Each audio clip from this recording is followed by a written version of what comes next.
everyone. Thanks for joining us for the LawTrak sneak peek videos.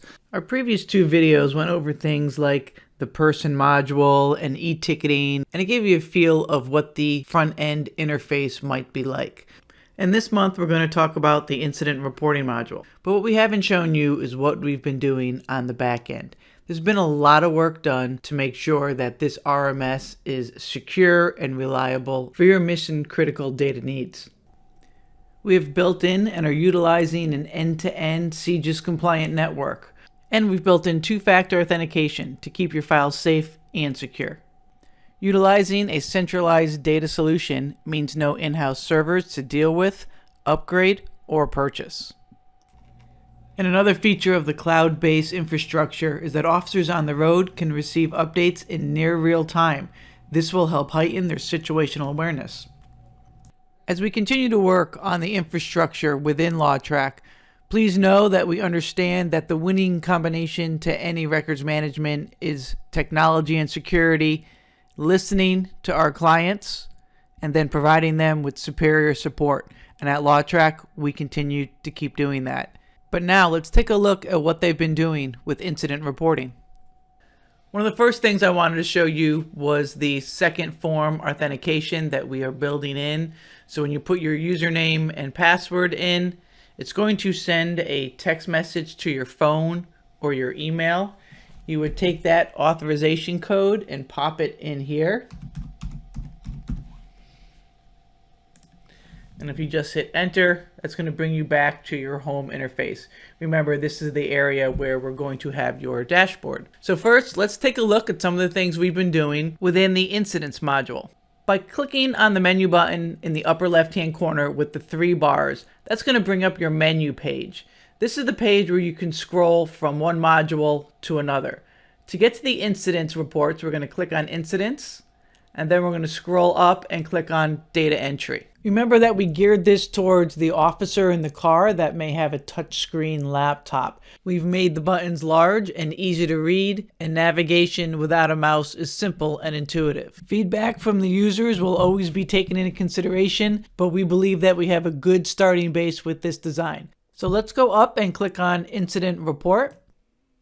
And this is going to take you to your incident report landing page. Remember, this area here can be your dashboard, and we'll get feedback as to what you want to see in this area. For now, we're going to go up and click on Add, and then click on OK to start your incident report.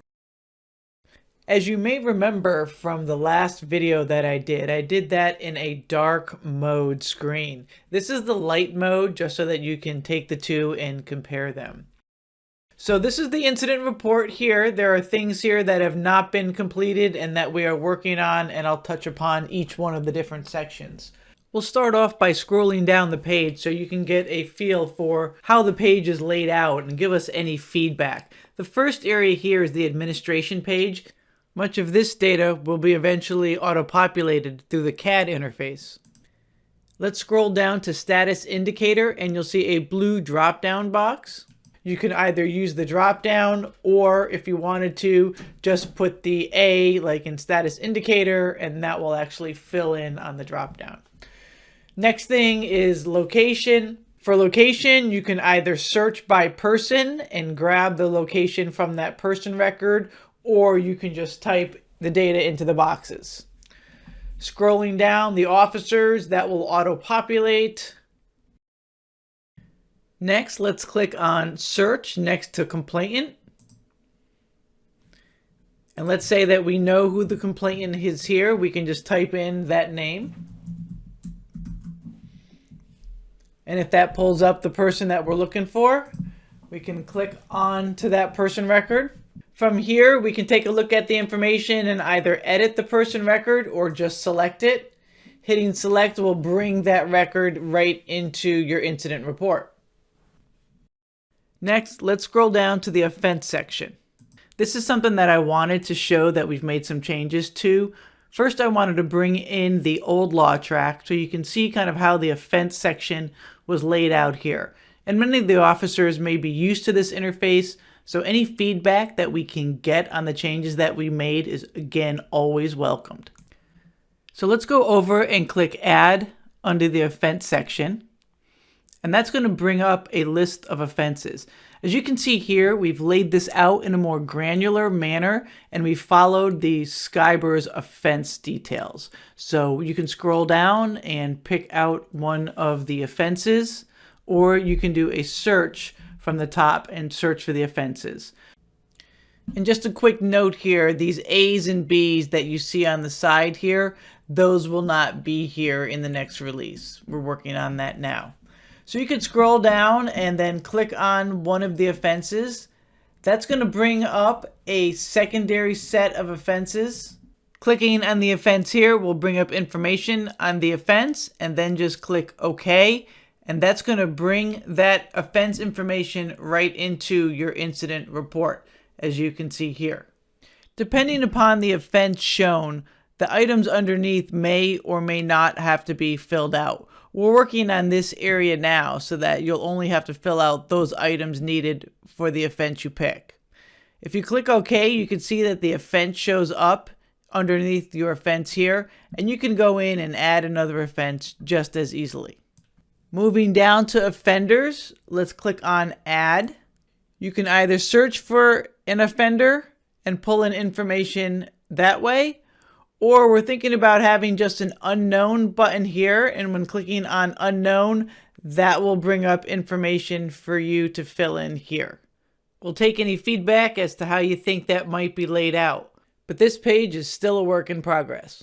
Let's go down and click on cancel and move on to the arrestee. Let's click under add under arrestee. Then let's go up and click on search. And then type in the name of your arrestee. Click on that arrestee.